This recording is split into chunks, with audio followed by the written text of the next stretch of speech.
नमस्कार. यशवंतराव चव्हाण महाराष्ट्र मुक्त विद्यापीठाच्या वतीने मी प्रमोद पवार आपल्या सर्वांचं मनापासून स्वागत करतो. विद्यार्थी मित्रांनो, आज आपण MA मराठी या अभ्यासक्रमातील प्रथम वर्षाच्या प्रथम सत्रातील साहित्याची भाषा या पुस्तकाविषयी माहिती जाणून घेणार आहोत. यासाठी आज आपल्यासोबत या पुस्तकाचे लेखक डॉक्टर अशोक राणा सर इथे उपस्थित आहे. अशोक राणा सरांचा थोडक्यात परिचय. डॉक्टर अशोक राणा सर अमरावती येथील महिला महाविद्यालयातून 2015 साली सेवानिवृत्त झालेले आहेत. त्यांच्या काही लेखनाचा विचार करता 1967 पासून ते आजपर्यंत त्यांचा लेखनाचा प्रवास हा अविरत सुरू आहे.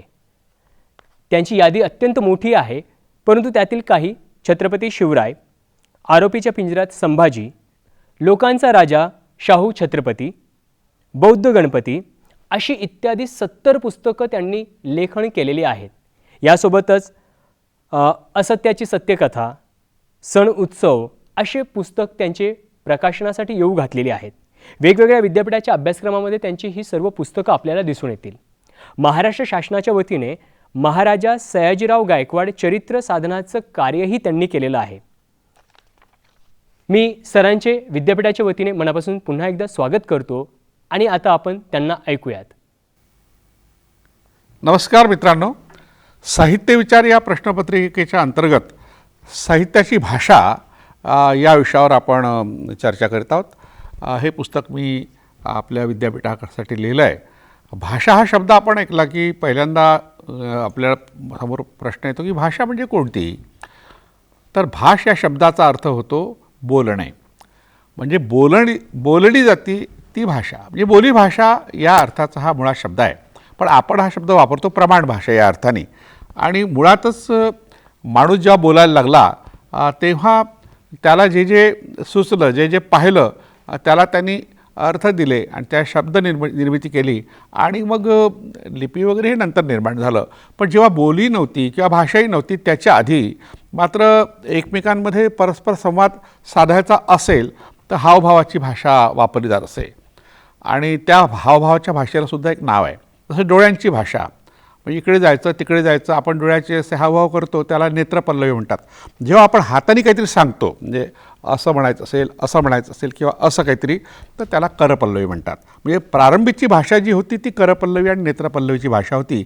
आता या भाषेची गंमत अशी की जेव्हा आपण एकमेकाला पाहू शकतो, म्हणजे प्रकाश असेल, समोरासमोर आपण असू, तेव्हा या भाषेचा उपयोग होता. पण अंधार झाला असेल किंवा आपण पलीकडे असू, म्हणजे आदिमानव हा दगडाच्या पलीकडे, गुहेच्या बाहेर किंवा आत दोघांमध्ये परस्पर संपर्क नसेल तर आवाजाची भाषा वापरली जायची. आणि ह्या आवाजाच्या भाषेतून एक विशिष्ट प्रकारच्या खाणाखुणा करून एकमेकांचा विचार किंवा भावना व्यक्त केल्या जात असत. आणि कालांतराने ती भाषा प्रगत झाली आणि त्यासोबतच मानवाचं स्वरयंत्र विकसित झालं आणि भाषेतले बारकावे, उच्चाराची वैशिष्ट्य आणि शब्दांना दिलेले अर्थ, विशिष्ट प्रकारचा शब्द. आता शब्द म्हणजे काय? शब्द म्हणजे ध्वनी, शब्द म्हणजे आवाज. खरं म्हणजे शब्दशः अर्थ, शब्द या शब्दाचा शब्दशः अर्थ ध्वनी असा होतो. म्हणजे ध्वनी ही मूळ भाषेचं आहे. आणि नंतर मग आपण त्या ध्वनीचे अनेक प्रकार केले, आपापल्या पद्धतीने आवाज काढले. जसं पक्षी किंवा प्राणी एकाच प्रकारचे आवाज काढतात. विविध प्रकारचे आवाज काढणारे पक्षी आहेत, नाही असं नाही, विविध प्रकारचे आवाज काढणारे प्राणीसुद्धा आहेत. पण त्याच्याही मर्यादा आहे, कारण त्या पक्ष्यांचं आणि पशूंचं जे स्वरयंत्र आहे ते फारसं विकसित झालेलं नसतं. एका विशिष्ट प्रकारचा आवाज ते काढतात, त्या आवाजाला आरटन असं म्हणतात. पण मनुष्य प्राणी असा आहे की तो विविध प्रकारचे ध्वनी आपल्या स्वरयंत्राच्याद्वारे काढतो. त्याचं स्वरयंत्र विकसित झालेलं आहे. जिभेचा वापर कसा करावा, दाताशी त्याचा संबंध कसा आहे, तो कंठ कसा आहे, हे सगळी जी वागेंद्रिय आहेत त्याचा खरा वापर हा माणूस करतो. त्याची भाषा विकसित झालेली आहे. आता ही भाषा लिहिली केव्हा गेली तर तो काही इतिहास फार जुना नाही. त्याबद्दल भालचंद्र नेमाडे यांनी असं एक फार महत्त्वाचं विधान केलं आहे त्यांच्या पुस्तकामध्ये, साहित्याची भाषा या पुस्तकामध्ये. भाषा ही मुळात बोलली जाते आणि लिखित म्हणजे लिपिबद्ध भाषा ही दुय्यम स्वरूपाची असते. हे तत्त्व कोणत्याही प्रकारच्या लेखनाचा विचार करताना नेहमी लक्षात ठेवावे लागते. बोलभाषा प्रधान आणि लिखित भाषा गौण असणे मानवी समाजाच्या इतिहासावरून लक्षात येते. कारण लिप्यांचा शोध 3-4 हजार वर्षांच्या पलीकडे जात नाही. आजही 100% निरक्षर असलेले अनेक समाज अस्तित्वात असून त्यांच्या बोलीभाषा अत्यंत प्रभावी व इतर कोणत्याही प्रगत समाजाच्या भाषा इतक्या सक्षम आहेत. हिंदुस्थानात 50% लोक फक्त भाषा बोलतात, लिहित नाहीत. म्हणजे लिपी 50% लोकांसाठीच उपलब्ध आहे. 50% जो समूह आहेत मानवाचा, भारतीय लोकांचा प्रामुख्याने किंवा जगातला, तो फक्त बोलत राहतो. म्हणजे बोलीचं महत्त्व आहे. आता ह्या बोली ज्या आहे त्याचा उपयोग काय आहे, तर हा उपयोग आहे आपल्या व्यवहारामध्ये देवाणघेवाण करायची असेल, एखाद्या वस्तूची देवाणघेवाण असेल, विचारांची असेल, भावनांची असेल, तर त्यासाठी या बोली नेहमी आपल्याला मदतीला येतात. आणि ह्या बोली जेव्हा प्रगत होतात म्हणजे पुस्तक रूपात येतात, तेव्हा तिला प्रमाण भाषेचं रूप येतं. हे बोली भाषांमधूनच प्रमाण भाषा विकसित होते. हे महत्त्वाचं सूत्र आपण लक्षात घेतलं पाहिजे. आता मराठीची जी प्रमाण भाषा आहे, आज जी बोलतो आहे मी, ही कशी ठरली, त्याचं एक ऐतिहासिक वास्तव आपल्याला समजून घेतलं पाहिजे. आज जिला प्रमाण भाषेचा दर्जा आहे ती मराठी भाषा अव्वल इंग्रजी कालखंडात पुणे येथील ब्राह्मणांची बोलीभाषा होती. त्या काळात शिक्षणाचे केंद्र पुणे होते. शालेय शिक्षणाकरता तयार करायची पाठ्यपुस्तके तसेच मराठीचे व्याकरण पुणे व मुंबई येथे निर्माण झाले. तत्कालीन इंग्रज सरकारने यासाठी संमिश्र भाषिक शहर असलेल्या मुंबईऐवजी पुण्याच्या भाषेला या पुस्तकामध्ये वापरायचे ठरवले. यामागील कारणं सांगताना डॉक्टर सुहासिनी लद्दू म्हणतात. त्यांचं पुस्तक आहे मराठीच्या प्रमाण भाषेचे स्वरूप. या पुस्तकात त्या म्हणतात, ब्राह्मण जातीच्या उदरभरणाचा प्रपंच बराचसा शिक्षणावरच आधारलेला असल्याने व शिवाय शिकणे या क्रियेसाठी कष्ट घेण्याची या वर्गाला शारीरिक सवय असल्याने शाळा खाते सुरू होताच त्याचा फायदा ब्राह्मण वर्गाने अधिक घेतला. हे ब्राह्मण लोक इंग्रजी व संस्कृत जाणणारे असल्याने व त्यांना परंपराप्राप्त मराठी लेखन वाचनाची सवय असल्याने त्यांनी आपल्याला मान्य अशा मराठीचे स्वरूप व्याकरणात विवरण केले. ब्राह्मण लोकांना जुन्या मराठी वाचनाचा संपर्क असल्याने परंपराप्राप्त लिखित मराठी संस्कृत भाषेच्या मदतीने जोपासून त्यांनी वाढवली. तिलाच कालांतराने ब्राह्मणी मराठी या संज्ञेने कधी सत्यदर्शक वृत्तीने तर कधी तिरस्काराने संबोधले जाऊ लागले. आता हे अतिशय महत्त्वाचं वाक्य आहे सुहासिनी लद्दूंचं, ज्यांनी भाषा विज्ञानावर खूप मोठं संशोधन केलं आणि मराठीच्या प्रमाण भाषेचं जे काही रूप आज आपल्यासमोर आलं आहे त्याचं मूळ शोधण्याचा प्रयत्न केला आणि सर्व मान्य आहे. आता एक मुद्दा आपल्यासमोर नेहमी येतो की मराठी भाषा कुठून निर्माण झाली, तर बहुतेक लोक सहजपणे उत्तर देतात की ती संस्कृत भाषेपासून निर्माण झाली. आता परिस्थिती अशी आहे की संस्कृत या शब्दाचा अर्थ होतो संस्कार केलेले, आणि प्राकृत हा जो शब्द आहे मराठी भाषेसाठी किंवा इतरही भाषांसाठी वापरला जाणारा, त्या प्राकृत शब्दाचा अर्थ होतो प्राचीन काळात असलेली. प्राकृतेन प्राकृतम असं प्राकृतचं वर्णन अनेक व्याकरणकारांनी केलं आहे. म्हणजे आधी प्राकृत होती आणि तिच्यावर संस्कार झाल्यानंतर संस्कृत तयार झाली, हे एक वास्तव आहे. पण बऱ्याच लोकांना हे माहीत नाही. म्हणून शिक्षणक्रमात, अभ्यासक्रमात आणि वक्ते किंवा शिक्षक मंडळीसुद्धा चुकीची विधानं करतात की संस्कृतपासून भारतातल्या सर्व भाषा निर्माण झाल्या. अशा प्रकारचा सिद्धांत अतिशय प्रचलित आहे, पण तो चुकीचा आहे. म्हणून ही संस्कृत भाषा कशी तयार झाली त्याबद्दलसुद्धा आपण पाहू, संस्कृत आपल्याकडे कशी आली त्याबद्दल. काही अभ्यासकांनी विशेषतः मेहेंदळे, डॉक्टर मेहेंदळे हे फार मोठे विद्वान संशोधक होते आणि त्यांनी मराठी विश्वकोशासाठी एक टिपण लिहिलं आहे, संस्कृत भाषेचं टिपण. ते आपण पाहूया. ते म्हणतात, तर्कतीर्थ लक्ष्मणशास्त्री जोशी यांच्या मते ती पूर्व युरोपातील लहानशा प्रदेशात उगम पावली. ही गोष्ट त्यांच्या महत्त्वाच्या शब्दावलीवरून सूचित होते. पण ते स्थान कुठेही असले तरी तिथून इसवी सनापूर्वी सुमारे 2500 वर्षे निघून वाटेत इराणमध्ये काही काळ स्थिरावून पुढे इसवी सनापूर्वी 1600च्या सुमारास ही भाषा बोलणारे लोक बाहेरून भारतात आले असावेत. म्हणजे संस्कृत बोलणारे लोक भारतात बाहेरून आले असावेत असं डॉक्टर मेहेंदळे म्हणतात. असे अनुमान करायला हरकत नाही. ही भाषा बोलणारे लोक एकाच वेळी भारतात न येता टोळ्या टोळ्यांनी निरनिराळ्या काळी आले असण्याची शक्यता आहे. भारतात येण्यापूर्वी संस्कृत भाषा बोलणाऱ्यांचे पूर्वज आणि प्राचीन इराणी भाषा जी अवेस्ता या नावाने ती ओळखली जाते, ती बोलणाऱ्याचे पूर्वज काही काळ एकत्र राहिले असावेत असे संस्कृत व इराणी अवेस्ता वाङ्मयातील भाषिक व काही प्रमाणात वैचारिक साम्यावरून स्पष्ट होतं. म्हणजे अवेस्ता हा पारशी लोकांचा धर्मग्रंथ आहे आणि त्या धर्मग्रंथाची जी भाषा आहे तिलासुद्धा अवेस्ता म्हणतात. झेन अवेस्ता या नावाने ती प्रसिद्ध आहे. तर त्याच्यामधले काही शब्द हे संस्कृतमध्ये आहेत आणि त्यामुळे त्यातल्या साम्यावरून झेन अवेस्ता या भाषेचा संबंध संस्कृतशी आला असावा किंवा संस्कृत ही भाषा झेन अवेस्तापासून निर्माण झाली असावी असं विद्वानांनी म्हटलं आहे. तर ही जी संस्कृत भाषा आहे ही भारतातली भाषा नाही आहे, हे एक वास्तव मेहेंदळे यांनी या ठिकाणी स्पष्ट केलं. तर्कतीर्थ लक्ष्मण शास्त्री जोशी यांनीसुद्धा विश्वकोशातल्या त्यांच्या नोंदीमध्ये ही गोष्ट स्पष्ट केली आहे. म्हणून मराठी भाषा काही संस्कृतपासून निर्माण झालेली नाही. पण झाली कुठून निर्माण, हाच एक मुद्दा आहेच ना. तर तेव्हा त्याचाही आपण थोडक्यात विचार करू की मराठी भाषा ही 6 भाषापासून निर्माण झाली. असं 750 वर्षांपूर्वी नरेंद्र या कवींनी, जे महानुभाव कवी होते, म्हणजे चक्रधरांच्या नंतर त्यांनी फार मोठं साहित्य निर्माण केलं. मराठीतलं पहिलं काव्य किंवा पहिलं महाकाव्य ज्याला म्हणता येईल ते नरेंद्राचं रुक्मिणी स्वयंवर आहे. तो असं म्हणतो की 6 भाषा ते कुपेते निजेती. मी 6 भाषांच्या विहिरींमधून, कूप म्हणजे विहीर, त्यातलं जल आणलं आणि मग त्यातून मराठी भाषा तयार झाली. ते 6 भाषा कोणत्या? तर त्यातली सर्वात जुनी भाषा जी आहे ती आहे पैशाची भाषा आहे. पिशाच्य एका विशिष्ट प्रदेशाला म्हटलं, तिथे राहणारे लोक पिशाच्य आणि त्यांची भाषा ती पैशाची. म्हणजे महाराष्ट्रात राहणारे सुरुवातीचे लोक हे पिशाच्य नावाने ओळखले जात होते. आणि पिशाच्य शब्दाचा अर्थ होतो मांस खाणारे. पिशाच्य शब्दाचा संस्कृतमध्ये अर्थ सांगितला, पिशितम मांसम अश्नाती इथे पिशाच्य, ज्यांचं मुख्य अन्नच मांस आहे ते पिशाच्य. या एका त्यांच्या आहाराच्या पद्धतीवरून त्यांना हे नाव दिलं गेलं आणि त्यांची भाषा ही पैशाची होती. नंतर मग अतिशय महत्त्वाची भाषा जी आहे मराठीच्या निर्मितीला कारणीभूत ती महाराष्ट्री प्राकृत आहे. महाराष्ट्री प्राकृतचं व्याकरण हे मराठीला लागू पडतं, यावर खूप अभ्यासकांनी संशोधन केलं, लिखाण केलं आहे. पाली प्राकृत आहे, अर्ध मागधी आहे, मागधी आहे, अपभ्रंश आहे. या 5 ते 6 भाषा आणि त्यातल्या संस्कृतचा शब्दसंग्रह मोठ्या प्रमाणात 70 ते 75% शब्दसंग्रह हा संस्कृतचा मराठीत आलेला आहे. आणि तो याचं कारण असं की मराठी लिहिणारे किंवा बोलणारे सुरुवातीच्या काळात ब्राह्मण असल्यामुळे आणि त्यांच्या घरात संस्कृतचं पठण पाठन होत असल्यामुळे त्यांना ते शब्द सहजपणे वापरता आले किंवा त्यांनी सहजपणे वापरले.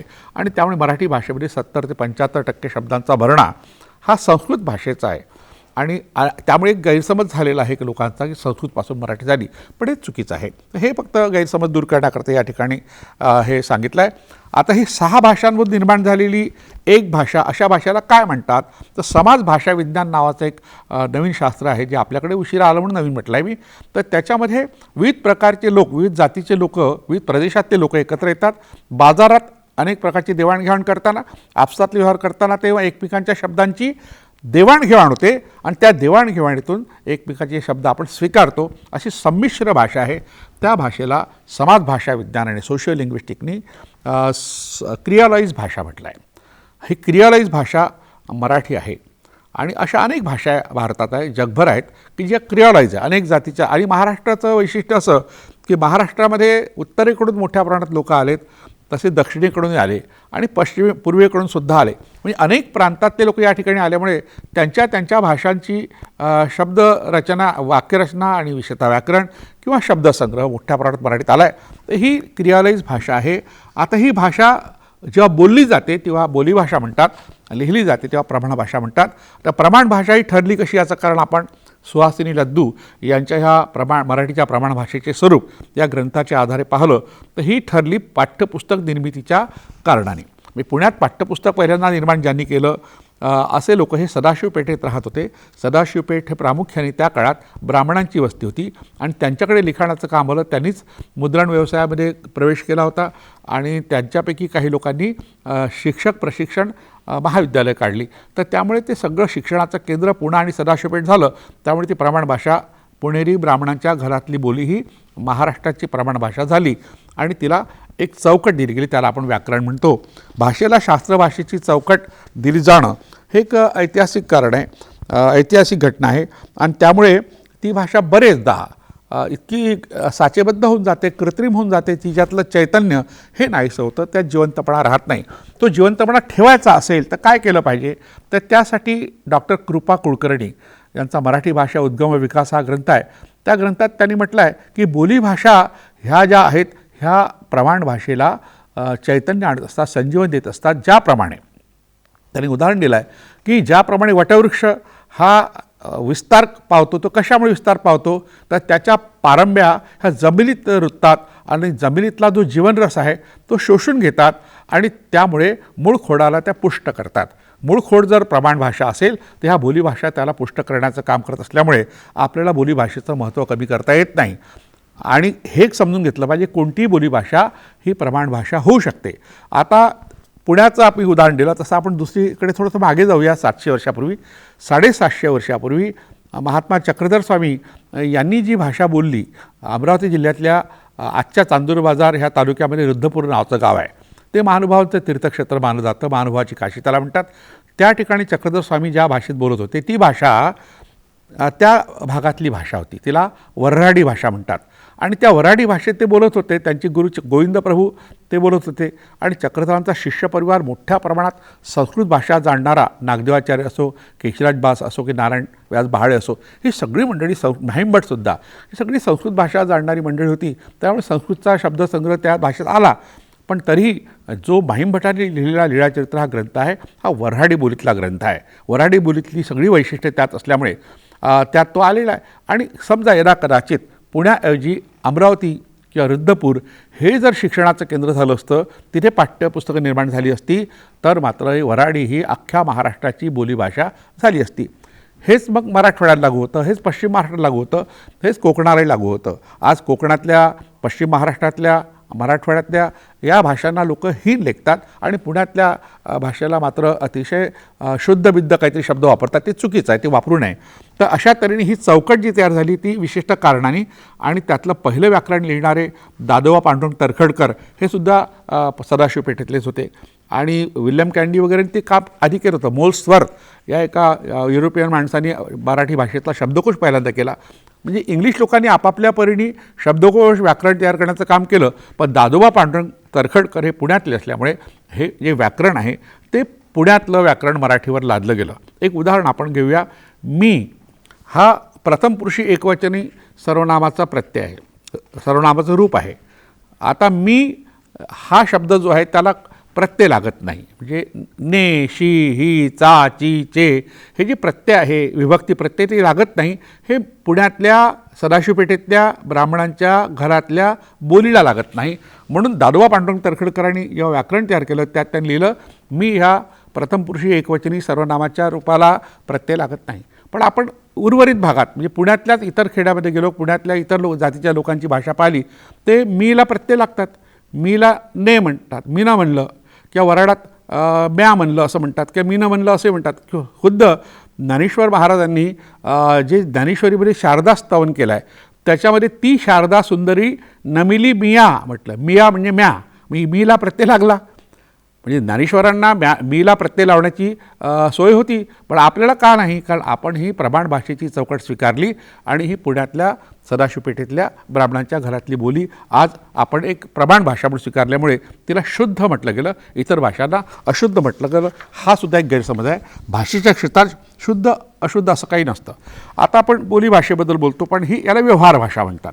बोलीभाषा जी आहे सर्वसामान्य लोक आपसात व्यवहार करताना बोलतात म्हणून त्याला व्यवहार भाषा म्हणतात. पण जेव्हा साहित्यामध्ये ती भाषा येते तेव्हा तिचं रूप फार वेगळं असतं. साहित्याच्या भाषेमध्ये एक शैली असते. साहित्याच्या भाषेमध्ये उपमा, रूपक वगैरे अलंकार असतात, श्लेष असतो, अनेक अलंकार असतात.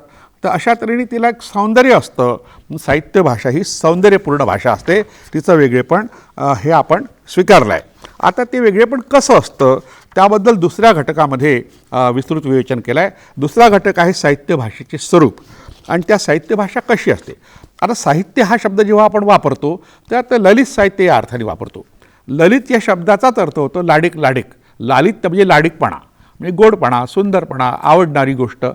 आता कविता असेल, कथा असेल, कादंबरी असेल, नाटक असेल किंवा वैचारिक लेखनसुद्धा हे ललित साहित्यात येत नाही. तसं प्रवास वर्णनं येत नाहीत, चरित्रसुद्धा येत नाही. पण कथा, कादंबरी, नाटक आणि कविता हे चार जे साहित्य प्रकार आहे ते ललित साहित्यात येतात. त्या चारही साहित्य प्रकाराची भाषाशैली वेगळी आहे, प्रत्येकाचं वेगळेपण आहे. आणि ते वेगळेपण कशातून ठरतं? ते शैलीतून ठरतं, त्या भाषेच्या गरजेतून ठरतं. ते कविताही लयबद्ध असेल, कथेमध्ये लयबद्धता असते, पण त्यात विवेचनाला जास्त महत्त्व आहे. गद्य प्रकाराला, गद्य भाषेला खूप महत्त्व आहे. कादंबरीमध्ये तोच प्रकार. तो नाटकामध्ये आपण संवाद येत असल्यामुळे संवादाची एक विशिष्ट लकब प्रत्येक पात्राची असल्यामुळे त्यातही शैली येते, शैलीदारपणा येतो, लयबद्धता येते आणि काव्यात्मकतासुद्धा येते. तर अशा तऱ्हेने चारही जे ललित साहित्य प्रकार आहे त्याबद्दल आता एक उदाहरण आपण घेऊया. साहित्य भाषेचं वेगळेपण कशात आहे तर ज्ञानेश्वरांच्याच भाषेत आपण हे पाहूया. कारण ज्ञानेश्वरांनी भाषेवर जास्त लक्ष केंद्रित केलं आणि ते सौंदर्य कसं निर्माण करता येईल आणि हे सगळ्या संस्कृत भाषेलाही जिंकण्याची क्षमता मराठीत कशी आहे, हा आत्मविश्वास पहिल्यांदा ज्ञानेश्वरांनी व्यक्त केला. ते असं म्हणतात, दाऊ वेल्हाळे देशी नवी, देशी म्हणजे बोलीभाषा, दाऊ वेल्हाळे, वेल्हाळे म्हणजे सौंदर्य, दाऊ वेल्हाळे देशी नवी, जे साहित्याते ओजावी, अमृताते चुकी ठेवी गोडीसेपणे. म्हणजे इतका गोडवा ह्या देशी भाषेत आहे, बोलीभाषेत आहे, की अमृतसुद्धा त्यापुढे फिकं ठरतं. अमृतातेही पैजा जिंके, त्यांचं वाक्य प्रसिद्ध आहे. म्हणून अक्षरी सुभेदी, उपमा श्लेष कोंदा कोंदी, झाडा देईन प्रतिपदी ग्रंथार्थासी. म्हणजे गीतेतल्या श्लोकांचा अर्थ सांगताना मी साधा सरळ अर्थ सांगणार नाही, उपमा श्लेष वगैरे अलंकार वापरेल आणि प्रत्येक ठिकाणी ते पुरावे देत जाईल आणि हे सौंदर्य निर्माण करेल. अशा प्रकारचं आश्वासन हे आपल्या श्रोत्यांना ज्ञानेश्वरांनी दिलं आहे. प्रत्येक शब्दातून याचा अर्थ असा होतो, ते असं म्हणतात की प्रत्येक शब्दामधून वेगवेगळ्या स्पष्टार्थांच्या शब्दांनी उपमा व श्लेष यांची सांगड घालून मी ग्रंथांच्या अर्थाची स्पष्ट व निशेष मांडणी करून देईल. म्हणजे असा ग्रंथ सुंदर करेल. म्हणजे मराठी भाषेतला खऱ्या अर्थाने पहिलाच असा सुंदर ग्रंथ आहे. मराठी भाषेतला पहिला काव्यग्रंथ त्याला मानतो आपण, आणि मराठी भाषेतला पहिला ग्रंथ चुकून मानतो, पण त्याच्या आधी नरेंद्राचं रुक्मिणी स्वयंवर 2 वर्षापूर्वी लिहिलं गेलं होतं. हे अभ्यासकांनी सिद्ध केल्यामुळे त्याला तो दर्जा आहे. पण ज्ञानेश्वरी लोकांपर्यंत पोचली, तिचा गोडवा, तिची लय, तिचं एक सौंदर्य हे सगळ्यांना भावलं आणि धार्मिक अधिष्ठान त्याला जास्त प्राप्त झालं. आणि विशेषतः महानुभावांपेक्षा वारकरी संप्रदाय हा जास्त मोठ्या प्रमाणात पसरल्यामुळे ज्ञानेश्वरांची गाथा, ज्ञानेश्वरांची ज्ञानेश्वरी आणि तुकारामांची गाथा ही सगळ्यांना शिरोधार्य झालेली आहे. तर या ठिकाणी ज्ञानेश्वरांनी जे आपलं आश्वासन दिलं ते फार महत्त्वाचं आहे. त्यामुळे मराठी भाषा आजही अभिजात दर्जा पावण्याच्या लायकीची झाली आहे. तर ह्या साहित्य भाषेत जे सौंदर्य प्राप्त होतं ते कोणकोणत्या कारणाने होतं, त्याबद्दलची चर्चा या ठिकाणी करूया. त्यातलं सगळ्यात महत्त्वाचा घटक आहे प्रतिमा. आता प्रतिमा हा शब्द प्रतिबिंब या अर्थाचा आहे. म्हणजे एखादी गोष्ट, एखादा अनुभव, एखादा घटक आपण पाहतो आणि कालांतराने त्याची सगळी वैशिष्ट्ये दुसऱ्या घटकामध्ये जेव्हा आढळतात तेव्हा त्यातलं सारखेपण आपल्याला कळतं, वाटतं की हे सारखं काहीतरी आहे. तर म्हणून तो एका गोष्टीची तुलना दुसऱ्याशी करतो, तेव्हा प्रतिमा हा अलंकार तयार होतो. पण एखाद्या वेळेस काय होतं की एखादी गोष्ट तशीच आहे, जसं सीतेचे मुख चंद्रासारखे आहे असं एक उदाहरण आहे. म्हणजे चंद्रासारखं आहे, चौदवी का चांद हो या आफताब हो, आपण पाहिलं होतं, जो कुछ भी हो खुदा की कसम लाजवाब हो. तर अशा प्रकारची गाणी ही तुम्हाला रूपक आणि प्रतिमा यांच्या जवळ येतात. रूपक अलंकाराचं वैशिष्ट्य असं आहे की त्याच्यामध्ये एखादी गोष्ट त्याच्यासारखी आहे असं नाही म्हणत, तुलना केली नसते, तर ती वस्तू जणू काय तेच आहे. जो कुछ भी हो खुदा की कसम तुम लाजवाब हो, हिंदीतलं गाणं आपण ऐकलं, मराठीत तर खूप गाणी आहेत. अशा तऱ्हेने उपमा देण्याची पद्धत, उपमेमध्ये प्रतिमा आणि रूपक या 2 गोष्टींना फार प्रतिमा हा शब्द जेव्हा आपण वापरतो तेव्हा रूपक आणि उपमा ह्या 2 अलंकाराचा समावेश तयार होतो. ह्या 2 अलंकाराचा एकत्र मिळून शब्द प्रतिमा हा तयार झाला आहे. आता ह्या प्रतिमा देताना काही चिन्ह आपण वापरतो, त्याला प्रतीक असं म्हणतात. आता ही प्रतीकं कशी निर्माण झाली? आता वाघ म्हटलं की भीतीचं प्रतीक, साप म्हटलं की मृत्यूचं प्रतीक, एखादी सुंदर तरुणीला पाहिलं की शृंगाराचं प्रतीक, गुलाबाकडे पाहिलं तर प्रेमाचं प्रतीक, हे आपण ही प्रतीकं ठरवली. आपल्याला ज्या संवेदना निर्माण झाल्या त्या घटकांकडून पाहून त्याला आपण ते नाव दिलं की ते अर्थ दिले. अशा प्रकारची प्रतीकं जेव्हा साहित्यात वापरली जातात तेव्हा साहित्याला सौंदर्य प्राप्त होतं. म्हणून उपमा आणि रूपक या दोघांचा वापर ज्या ठिकाणी होतो त्याला प्रतिमा असं म्हणतात. आता ह्या प्रतिमांची निर्मिती कशी होते? आता ही निर्मिती कशी होते हा एक मोठा प्रश्न आहे. हा मानसशास्त्राचा विषय आहे आणि मानसशास्त्राने त्यावर विस्तृत विवेचन केलं आहे. आपल्याकडे साहित्यशास्त्रातसुद्धा त्यावर विस्तृत विवेचन केलं आहे. आता हे करता करता एक गोष्ट पुढे आली की आपण जेव्हा प्राथमिक अवस्थेत तो प्रिमॉर्डियल स्टेजमध्ये, तर तेव्हा जे जे अनुभव घेतले त्या अनुभवांच्या काही प्रतिमा आपल्या मनात ठसल्या. कार्ल युंगनी जसं म्हटलं आहे की आदिबंध म्हटलं आहे त्याला, की आईबद्दलचं प्रेम मुलाचं, मुलाबद्दलचं वात्सल्य आईच्या मनातलं, स्त्री आणि पुरुषांचं आपसातलं आकर्षण, किंवा सापाबद्दलची, मृत्यूबद्दलची भीती, त्याला आदी प्रतिमा म्हटलं आहे. सापाला, नागाला. किंवा विदूषकाचा आदिबंध आपण पाहिला, प्रवासी हा आदिबंध पाहिला. वृद्ध एखादा व्यक्ती असेल ज्याच्या ज्ञानाचा उपयोग आपल्याला होतो पिढ्यानपिढ्या, म्हातारीचा बटवा, आजीबाईचा बटवा आपण म्हणतो. अशा तऱ्हेने आपल्या आधीच्या लोकांच्या अनुभवाचा आपल्याला फायदा होतो. तर तो एक आदिबंध कार्ल युंगनी बांधला आहे. या सगळ्या आदिबंधाच्या ज्या प्रतिमा आहे, आदिबंधाच्या प्रतिमा आपल्या मेंदूमध्ये साठवल्या असतात असा एक सिद्धांत कार्ल युंगनी मांडला. त्याला आदिबंधाचा सिद्धांत म्हणतात, आर्किटायपिकल थिअरी म्हणतात. पुढे हा जो कार्ल युंग जो होता त्याचा शिष्य नॉर्थअप फ्राय त्यांनी साहित्यामध्ये ह्या गोष्टीचा अंतर्भाव केला आणि त्याला आर्किटायपिकल क्रिटिसिझम, आदिबंधात्मक समीक्षा हा प्रकार त्यांनी रुजवला. आपण पाहिलं की आदिबंधात्मक समीक्षा नावाचा एक ग्रंथ डॉक्टर मसू पाटलांचा आहे आणि त्यांनी त्यावर फार विस्तृत विवेचन केलं आहे आणि त्यामध्ये मिथक तयार कसे होतात. आता आदिबंधातून त्याचा अभ्यास करताना आपण काय पाहतो की मिथक हा शब्द आपण ऐकलेला आहे. आता मिथक शब्द ऐकला की आपल्याला थोडंसं संस्कृतमधला मिथ्या शब्द आठवतो. आता मिथ्या म्हणजे खोटं, पण मिथक शब्दाचा अर्थ खोटा असं होत नाही. मिथक शब्द मिथ या इंग्रजी शब्दापासून तयार झाला, MYTH मिथ. आता मिथ शब्दाचा काय अर्थ आहे, तो ग्रीक मिथॉस या शब्दापासून तयार झाला आणि त्याच्यामध्ये असं म्हटलं आहे की जे लोक बोलतात, तोंडी भाषा आहेत, या सांगोवांगीच्या गोष्टी आहेत, एका माणसाकडून दुसऱ्या गोष्टीकडे त्या दुसऱ्या व्यक्तीकडे जात असतात, त्याला त्यांनी मिथ म्हटलं. म्हणजे तोंडी भाषा, तोंडी कथा, मौखिक कथा किंवा सांगीवांगीच्या कथा यांना त्यांनी मिथक म्हटलं. आणि तो शब्द जेव्हा हिंदीत आला पहिल्यांदा तर तेव्हा हजारीप्रसाद द्विवेदी नावाचे फार मोठे अभ्यासक होऊन गेले हिंदीमध्ये, त्यांनी त्याला क प्रत्यय लावला, मिथला क प्रत्यय लावला, एका इंग्लिश शब्दाला एक हिंदी प्रत्यय लावला, त्यातून मिथक शब्द तयार झाला. आणि मराठी भाषेमध्ये तो शब्द आला तेव्हा एक प्रश्न पडला आपल्या अभ्यासकांना की यातून मिथ्या म्हणजे खोटेपणाची छटा निर्माण होते, म्हणजे ही कथा खोटी आहे असा अर्थ लोकांपुढे जाऊ नये म्हणून त्याच्याकरता काही शब्द लोकांनी वापरले. विशेषतः D.K. बेडेकर हे फार मोठे मराठीचे अभ्यासक होते, साहित्यशास्त्राचे अभ्यासक, कथाकारसुद्धा होते. तर त्यांनी याच्याकरता दिव्येतिहास शब्द वापरला. म्हणजे देवांच्या कथा, म्हणजे आपल्या पुराणातल्या कथा ज्या आहेत, या देवांच्या पराक्रमाच्या कथा, देवांच्या अलौकिक व्यक्तिमत्वाच्या कथा, त्यांच्यातले परस्पर संबंध, त्याचा मानवी मनाला होणारा फायदा, हे सगळं व्यक्त करण्याकरता दिव्येतिहास हा शब्द त्यांनी वापरला. दिव्य इतिहास म्हणजे इतर इतिहासापेक्षा वेगळा.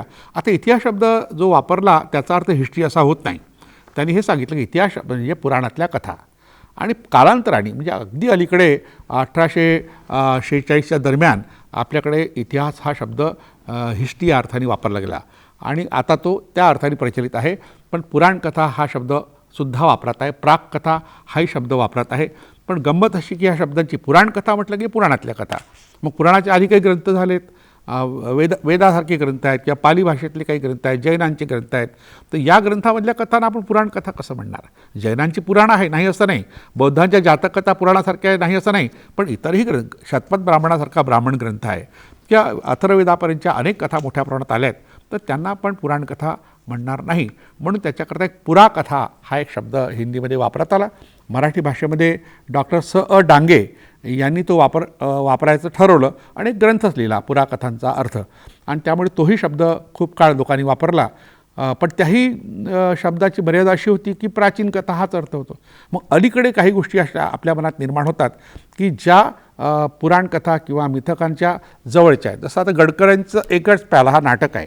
हे नाटक एक ट्रॅजेडी, शोकांतिका म्हणून प्रसिद्ध आहे. त्यातला सुधाकर हा वकील असतो, अतिशय सुविद्य सुजाण असतो, सुप्रतिष्ठित असतो. पण त्याचा जो मित्र आहे तळेराम, तर त्याच्यामुळे त्याला दारूचे व्यसन लागतं आणि मग त्याची जी सुंदर स्त्री पत्नी आहे, तर त्या पत्नीला जो त्रास होतो त्याचं वर्णन त्या एकच प्याला नाटकात गडकरांनी केलं आहे. म्हणजे अशा तऱ्हेने एखाद्या माणसाला दारूचं व्यसन लागलं असता संसाराचा कसा धुवा होतो, म्हणजे बट्ट्याबोळ होतो, त्याचं चित्रण केलं आहे. तर सुधाकर एक मिथक तयार झालं. तळीराम हे एक मिथक फार प्रसिद्ध आहे. अजूनही एखाद्या दारुड्याचं वर्णन करताना तळीराम हा शब्द वापरतात. त्याचा तळीराम गार झाला असा एक वाक्प्रयोगसुद्धा आहे. तर हे तर अलीकडलं मिथक आहे. मग याला पुराकथा कसं म्हणता येईल? पुराणकथा तर म्हणताच येणार नाही, पण मिथक हा शब्द वापरावा असं मला वाटते. माझ्या प्रबंधामध्ये तो वापरला आहे. तर ही मिथकं तयार होण्याची कारणं अशी की आपल्या मनात ज्या काही अनुभवाचे जे सार आहे ते साचले असतात. आता हा कार्ल युंगचा शब्द आहे. त्याने असं म्हटलं आहे, आदिबंधाची संकल्पना ही पुराण मिथकांच्या संदर्भात वैज्ञानिकांनी स्वीकारली आहे. सिगमंड फ्राईडला ते मान्य नव्हतं, पण त्यांनी विरोध केला होता. त्याची टॅब्युलर अशी थिअरी जी होती सिगमंड फ्राईडची, ती फार जुनी होती की माणूस जन्माला येतो तेव्हा त्याच्या मेंदूमध्ये कोणत्याही प्रकारचे संस्कार नसतात, कोणत्याही प्रकारची नोंद झालेली नसते, अगदी कोरी पाटी असते मेणाच्या वडीसारखी. पण जेव्हा त्याला अनुभव येतात, जन्मल्यापासून अनेक प्रकारचे अनुभव येतात, त्या प्रत्येक अनुभवाची नोंद होत होत माणूस प्रगत होतो असा सिद्धांत सिगमंड फ्राईडनी मांडला. त्याच्या विरोधातला हा सिद्धांत कार्ल युंगचा आहे आणि त्याला आदिबंधाचा सिद्धांत असं म्हणतात. युंगनी मानवी मनाचे 3 स्तर मानले आहेत. एक सबोध मन म्हणजे बोधावस्था, एक वैयक्तिक अबोध, हे स्वतःचा अबोधमन आणि सामूहिक अबोध, याला कलेक्टिव्ह अनकॉन्शियस ही संकल्पना वापरली जाते की सर्व लोकांच्या मनात सारखीच कल्पना असेल आणि ती व्यक्त सारख्या पद्धतीने होत असेल, त्याला अबोधमन म्हटलं आहे, सामूहिक अबोध. आणि व्यक्तिगत अबोध हा आपण सबकॉन्शियस म्हणतो आणि अनकॉन्शियस म्हणजे कॉन्शियस म्हणजे सबोधमान, अनकॉन्शियस म्हणजे अबोधमान आणि कलेक्टिव्ह अनकॉन्शियस म्हणजे सामूहिक अबोध, अशा 3 संकल्पना कार्ल युंगने मांडल्या. आणि त्यातून मग लोकांच्या मनात ज्या आकांक्षा आहे त्या आकांक्षा पूर्ण करणारं कोणतरी व्यक्तिमत्व असेल, त्याच्याबद्दल जे काही त्यांच्या अपेक्षा असतात त्या अपेक्षा तयार होतात, त्याला मिथ असं म्हणतात. आणि व्यक्ती जेव्हा स्वप्न पाहतो, त्या स्वप्नातून काही गोष्टी व्यक्त होतात, तर ते स्वप्न हे व्यक्तीचं असतं, पण समूह जेव्हा स्वप्न पाहतो त्याचं मिथमध्ये रूपांतर होतं. अशा प्रकारचं एक वाक्य हे पुढल्या काळात नॉर्थअप फ्राय वगैरेंनी मांडलं आहे. तर अशा तऱ्हेने हा विषय पूर्णतः मानसशास्त्राशी संबंधित आहे आणि साहित्याच्या क्षेत्रामध्ये, साहित्य निर्मितीमध्ये या मिथकांचं अतिशय मोलाचं स्थान आहे. म्हणून साहित्य प्रकार आणि त्यात त्याचं भाषेचं रूप कसं आहे हा प्रकार या ठिकाणी पाहूया. आणि भारतातले जे साहित्य प्रकार आहे त्या सगळ्यात जुना जो ग्रंथ आहे तो ऋग्वेद आहे. ऋग्वेद भारतातलाच नाही तर जगातला सर्वात सुसंबद्ध ग्रंथ मानला जातो, व्यवस्थित लिहिलेला ग्रंथ. तर हा वैदिक संस्कृतामध्ये असा शब्द वापरतात, पण त्याच्याकरता आणखी एक शब्द आहे छांदस भाषा, म्हणजे छंदोबद्ध असल्यामुळे तो शब्द वापरात आला, पण वैदिक संस्कृत असेही म्हणतात. पण नंतरच्या काळात पाणिनींनी साधारणतः 2500 वर्षापूर्वी जे की अष्टाध्यायी ग्रंथ लिहिला आणि एक त्याला चौकट तयार केली व्याकरणाची, त्यामुळे त्या संस्कृतला लौकिक किंवा पाणिनीय संस्कृत म्हणतात. आणि नंतरच्या काळात मग कालिदासासारख्या विद्वानांनी नाटकं लिहिली, अनेकांनी काव्य लिहिली, त्याला लौकिक संस्कृत म्हणतात. संस्कृतचे 3 स्तर आहेत. तर वैदिक संस्कृतला छांदस असं म्हणतात. तर हा जो ग्रंथ आहे इसवी 1500 वर्षापूर्वी त्याची रचना झाली असं अभ्यासकांचं मत आहे. आजपासून साधारणतः 3,000 वर्षापूर्वी. तर अशा वैदिक संस्कृतनंतर मग जी संस्कृत आली तिला अभिजात संस्कृत असं सुद्धा म्हणतात. तर अशा या संस्कृतमध्ये गद्य आणि पद्य, काव्य आणि गद्य ह्या दोन्ही प्रकारचं साहित्य निर्माण झालं. दोन्ही जे साहित्य प्रकार आहे गद्य आणि पद्य यांचं एकत्रीकरणातूनही एक साहित्य प्रकार निर्माण झाला, त्याला चंपू काव्य म्हणतात. नाटक तर प्रसिद्धच आहे. नाटकाची फार मोठी परंपरा संस्कृतमध्ये आहे. भगवान गौतम बुद्धांनी सुद्धा आपला जो उपदेश त्या काळात केला तो प्रस्थापित संस्कृत भाषेतून न करता लोकांच्या भाषेतून केला, लोकभाषेतून केला. त्यामुळे त्या लोकभाषेतून जी पाली भाषा होती तिच्यामधून मग साहित्य निर्माण झालं आणि त्या साहित्याची वेगळी भाषा आता प्रस्थापित झाली आहे. तिचं सुद्धा वेगळं व्याकरण आहे. सगळ्या प्राकृतांचं वेगळं व्याकरण आहे. अपभ्रंशाचं वेगळं, अर्धमागरीचं वेगळं, मागरीचं वेगळं, पालीचं वेगळं, पैशाचीचं वेगळं, महाराष्ट्री प्राकृतातसुद्धा आणखी वेगळं व्याकरण आहे. त्याची एक चौकट आहे. तर यातून सुद्धा काही साहित्य निर्माण झालं. जसं पैशाची जी भाषा आहे ज्याचा उल्लेख मी वारंवार केला, ही महाराष्ट्रातली सर्वात जुनी भाषा होती. आणि सातवाहन हे जे राजे होते महाराष्ट्रातले पहिले राज्यकर्ते, ते 2000 वर्षापूर्वी कुठे होते याबद्दल 2 प्रकारची मतं आहेत. एक तर ते वाशिमला त्यांची एक शाखा होती, त्याला वत्सगुरु म्हणत असतात. दुसरं पैठण त्यांचं एक मुख्य केंद्र होतं. तिथे सातवाहनांचं राज्य होतं आणि ते सातवाहन जे आहे त्यांच्या पदरी गुणाढ्य नावाचा एक विद्वान होता. हा गुणाढ्य वाशिमचा होता असं डॉक्टर वि कोलते यांनी आपल्या ग्रंथात लिहिलं आहे. तर हा गुणाढ्य पैशाची भाषेतला एक ग्रंथ त्यांनी तयार केला, बृहत कथा या नावाचा. बड्ड कहा असं त्याचा उच्चार पैशाची भाषेत होतो. पण पुढे मग जे वाद झाले राजा आणि लोकांमध्ये, विद्वानांमध्ये, त्यातून हा ग्रंथ नष्ट करण्यात आला. पण त्या ग्रंथाची भाषांतरं क्षेमेंद्र, सोमदेव आणि इतर सगळ्या अभ्यासकांनी, काश्मीरमधल्या लोकांनी बृहत कथा मंजिरी वगैरे या शीर्षकाने केली. त्यामुळे तो ग्रंथ आता आपल्याकडे उपलब्ध आहे. कथा सरितसागर या नावाने सुद्धा तो प्रसिद्ध आहे. तर असा हा पहिला ग्रंथ पैशाची भाषेतला, तो आता उपलब्ध नसला तरी त्याचे अवशेष आपल्याला कालिदासाच्या आणि इतरही नाटककाराच्या त्या नाटकामध्ये जे पात्र बोलतात, विशेषतः राजा आणि प्रधान हे 2 सोडून, आणि पुरोहित हा प्रधानच असतो बरेचदा, तर हे दोघांना संस्कृत बोलण्याचा अधिकार होता. इतर लोक मात्र संस्कृत बोलत नव्हते, म्हणजे राणीसुद्धा बोलत नव्हती. आणि त्यात मग वीट असेल, चेट असेल, विदूषक असेल, दासी असेल, दास असेल, परिचारक, हे सगळे लोक त्या ठिकाणची बोलीभाषा बोलतात. त्यात पैशाची भाषेचा अंतर्भाव आहे. पण आपल्याला पैशाची भाषा शोधायची असेल किंवा अर्धमागधी भाषा शोधायची असेल त्या काळातली, तर त्या नाटकाचा अभ्यास करावा लागतो आणि लोक करतात. तर अशा तऱ्हेने त्या साहित्यामध्ये, त्या साहित्य प्रकारामध्ये त्या प्रकारच्या बोलीभाषासुद्धा आलेल्या आहेत, हे आपल्याला दिसतं. आता हा जो विचार आहे आपल्याकडे खूप लोकांनी मांडला आणि काही ग्रंथांचा उल्लेख या ठिकाणी करणं मला आवश्यक वाटतं की संस्कृत साहित्यामध्ये काव्य आणि गद्य एकत्र करून जो चंपू काव्य नावाचा प्रकार निर्माण झाला, त्यातलं कुवलयमाला नावाचा एक ग्रंथ आहे, अतिशय प्रसिद्ध ग्रंथ आहे. ते चंपू काव्य आहे. संस्कृत भाषेत कालिदास, शूद्रक, भास इत्यादी नाटककारांनी नाटकं लिहिली. प्राकृतमध्ये हम्मीर मर्दन, मोहराज पराजय इत्यादी नाटकं दिसतात. महाराष्ट्रीय शौसनी आणि मागधी भाषातून नाट्य निर्माण झाले नाही, नाट्य वाङ्मय निर्माण झालं नाही. पण संस्कृत आणि प्राकृत भाषेमध्ये काव्य मोठ्या प्रमाणात निर्माण झाले आणि चंपू काव्य निर्माण झाले आणि स्वतंत्रपणे महाकाव्यसुद्धा निर्माण झाले. तर ह्या सगळ्या साहित्य प्रकाराचं वेगळेपण आहे, त्यातल्या भाषेचं वेगळेपण आहे. आणि कादंबरी हा तर काव्यप्रकार विशालपट असणारा कथा गद्य प्रकार आहे, साहित्य प्रकार आहे.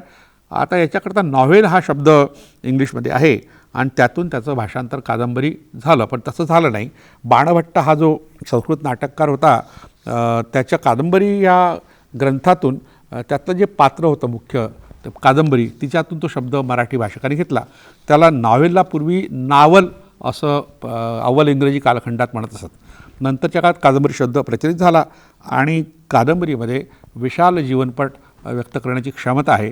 म्हणून त्याच्यामध्ये विविध पात्रं असतात, विविध घटना असतात, त्या घटनांची गुंतागुंत असते, वीण असते आणि उकल असते. अशा तऱ्हेचा हा प्रकार आहे. पाश्चात्य साहित्यशास्त्रज्ञांनी या सगळ्या साहित्याच्या भाषेबद्दल वेगळं चिंतन मांडलं आहे, ते आपण पाहू थोडक्यात. कांट आणि क्रोचे हे डॉक्टर सुरेश जोशी यांनी याविषयी आपलं विधान केलं आहे. ते असं म्हणतात, कांट आणि क्रोचे यांचा विरोधाभास कलेविषयी सौंदर्यविधानात्मक भूमिका आहे हे लक्षात घ्यावयाचं हवे. डॉक्टर राभा पाटणकर, फार मोठं नाव आहे, सौंदर्यमीमांसा त्यांचा हा ग्रंथ आहे. यांनी हा विशेषतः बेनेडिक्टो क्रोचे आणि इमॅन्युएल कांट यांनी साहित्याचे प्रकार जे केले त्याच्याबद्दल वेगळं भाष्य केलं आहे. त्याचा विस्तार आपण या ठिकाणी नाही करू शकणार. पण आता मराठी भाषकांनी, मराठी समीक्षकांनी त्याचा परामर्श घेतलेला आहे आपल्या परीने. त्या सुरेश जोशींचं नाव मी घेतलं आधी. ते म्हणतात, खरोखरच वाङ्मय प्रकार हे समीक्षेने आणि वाङ्मय इतिहासात निर्माण केलेले थोतांड आहे. म्हणजे हे समीक्षकांनी ते निर्माण केलेले साहित्य प्रकार आहे. म्हणजे कथा आणि कादंबरी, कथा आणि कविता यातला भेद तसा बरेचदा स्पष्ट होत नाही. बऱ्याच कादंबऱ्या काव्यात्मक आहे. जसं जे कुलकर्णींची आपण कथा पाहिली, ते कादंबरीच्या त्याचा टप्पा मोठा आहे, आवाका फार मोठा आहे आणि त्यात काव्यात्मकतासुद्धा येते. मग आपण त्याला कविता म्हणायचं का, कथा म्हणायचं का, कादंबरी म्हणायचं का, असा पेच समीक्षकांना अलीकडे पडला आहे. म्हणून काही लोकांचं म्हणणं असे काही सरळ सरळ 2, 3, 4 भाग साहित्याचे करता येत नाही. आता हा स्वतंत्र मुद्दा आहे. आपल्याकडे प्रश्न फक्त भाषेचा आहे आणि त्या साहित्य प्रकारची भाषा कशी. तर कवितेची भाषा आपण पहिल्यांदा पाहू. कवितेमध्ये लयबद्धता असते, प्रतिमा प्रतीकांचा समावेश मोठ्या प्रमाणात असतो आणि एक सौंदर्य, लयीचं एक सौंदर्य त्यात असतं.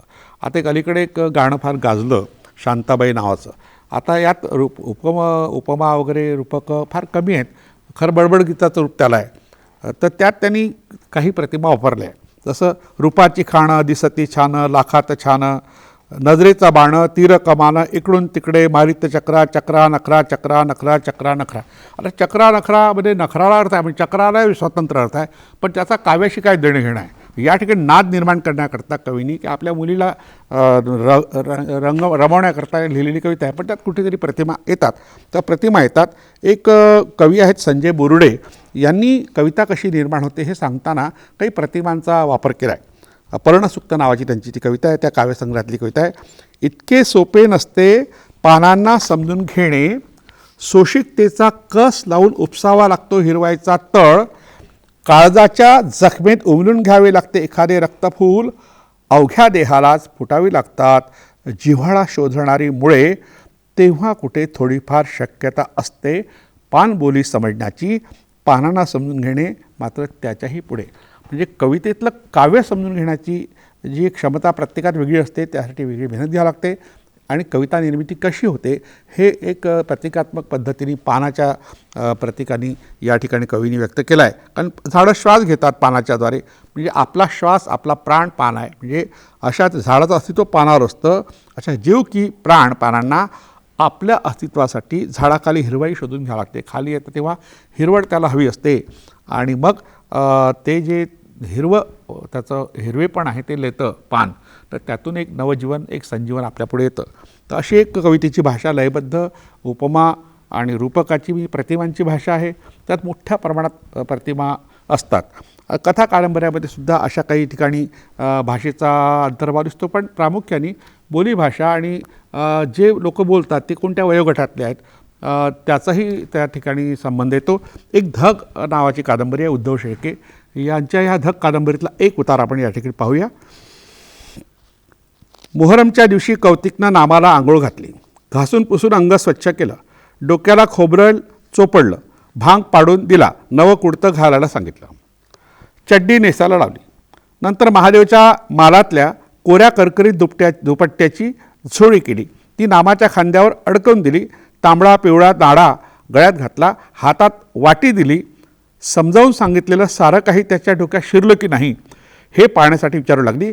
किती गरम मागसीन वऱ्हाडी भाषा आहे.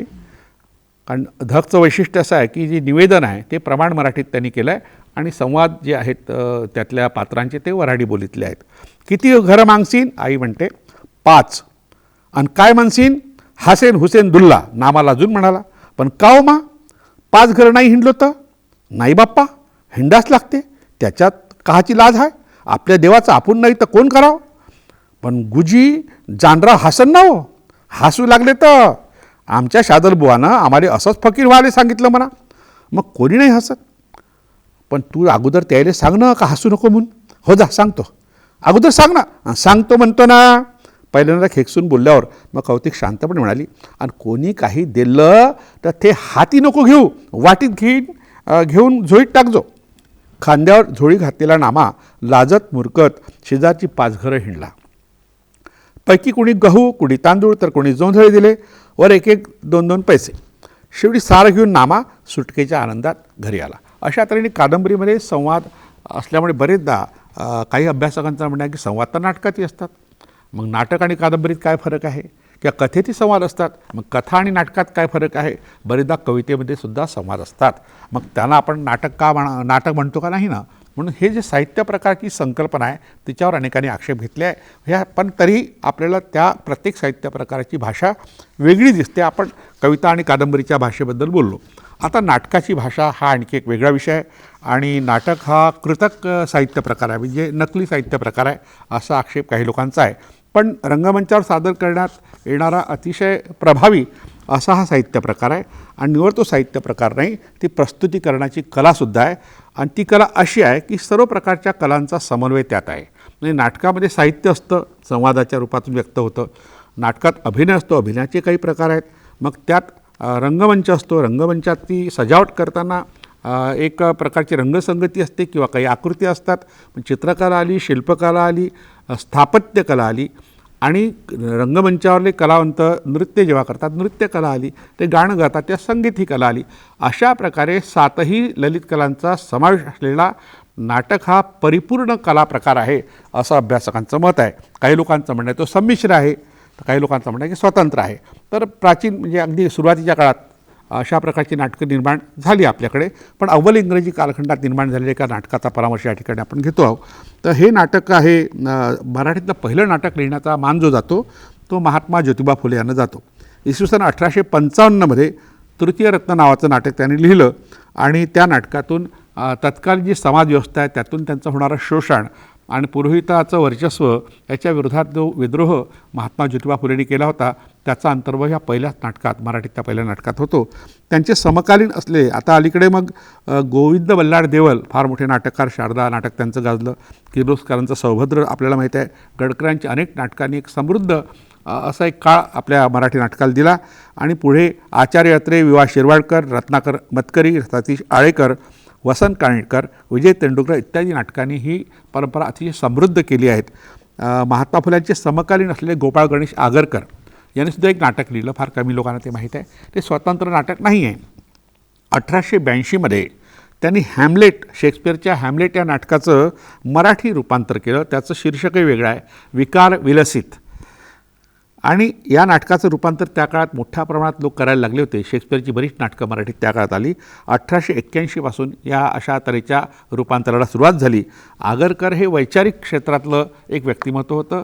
प्रामुख्याने सुधारक म्हणून त्यांचा परिचय होतो आणि अतिशय प्रभावी विशेषतः प्रखर असे बुद्धिप्रामाण्यवादी होते. अशा माणसांनी ललित साहित्याकडे वळावं हे एक आश्चर्यजनक आहे.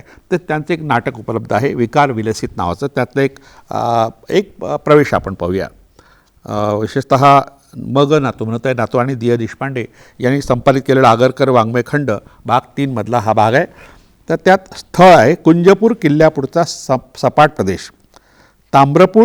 ताम्रचूड पहारावर असताना पिंगलक प्रवेश करतो. पिंगलक म्हणतो कोण तो तिकडे. ताम्रचूड म्हणतो थांब आणि तूच कोण आहेस ते मला सांग. पिंगलक म्हणतो राजाला उदंड आयुष्याला असो.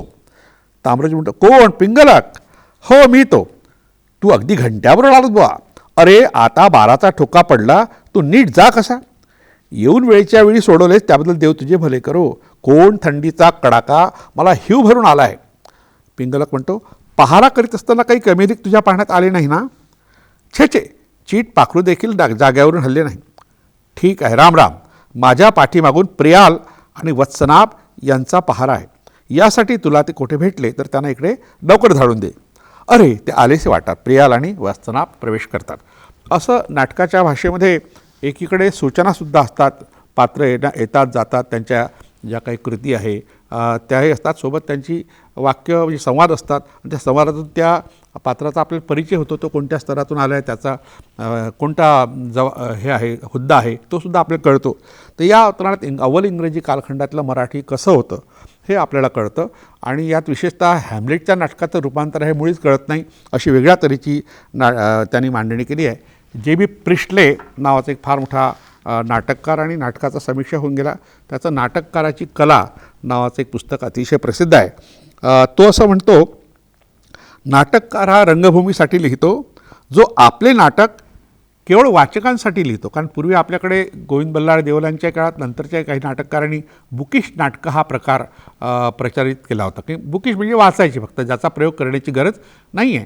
तर अशा प्रकारचं नाटक हे नाटक नव्हे असं J.B. प्रिस्टलेला म्हणायचं आहे. तो असं म्हणतो जो आपले नाटक केवळ वाचकांसाठी लिहितो आणि नाट्यकृतीचा प्रयोग व्हावा म्हणून नव्हे तो नाटककारच नव्हे. म्हणजे बुकिश नाटकं लिहिणाऱ्याला नाटककार म्हणायला विरोध केला J.B. प्रिस्टलेने. नाट्यनिर्मिती करताना नाटककाराचे लक्ष छापणाऱ्याकडे नसते तर ते नटसंचाकडे असते. कोणता नटसंच आपल्याकडे आहे तो कोणत्या प्रकारचे अभिनय करू शकेल तर त्यानुसार तो वाक्यरचनासुद्धा करतो. तसे संवाद लिहितो. वाचकांकडे नव्हे तर प्रेक्षकांकडे असते. त्याच्यामुळे प्रेक्षक असतो. एखाद्या चांगल्या आचार्याचे स्वयंपाकघराशी जे बांधीव नाते असते तेच नाटककाराचे रंगभूमीशी असते. म्हणजे ती प्रयोगक्षम कला असल्यामुळे त्याच्यामध्ये निव्वळ वाचन अभिप्रेत नाही. म्हणून नाटक हा सादरीकरणाचा प्रस्तुतीकरणाचा एक साहित्य प्रकार आहे साहित्य प्रकार. तर अशा तऱ्हेने आपण कथा कादंबरी नाटक आणि कविता ह्या चारही साहित्य प्रकारामध्ये भाषा कशा प्रकारची वापरली जाते त्याचा आढावा थोडक्यात घेतला. खूप सखोल काही आपल्याला या चर्चा करता आली नाही. पण तरीही MA पार्ट 1 मराठी हा जो अभ्यासक्रम आपल्या विद्यापीठाने यशवंतराव चव्हाण महाराष्ट्र मुक्त विद्यापीठाने नेमलेला आहे त्यासाठी नेमलेलं हे माझं पुस्तक साहित्याची भाषा हे आपण ऐकून घेतलं. आणि पुढेही तुम्हाला ते वाचायला मिळेलच. ते वाचताना तुम्हाला काही अडचणी आल्या तर त्याचंही निरसन करण्यात या ठिकाणी मी थांबतो.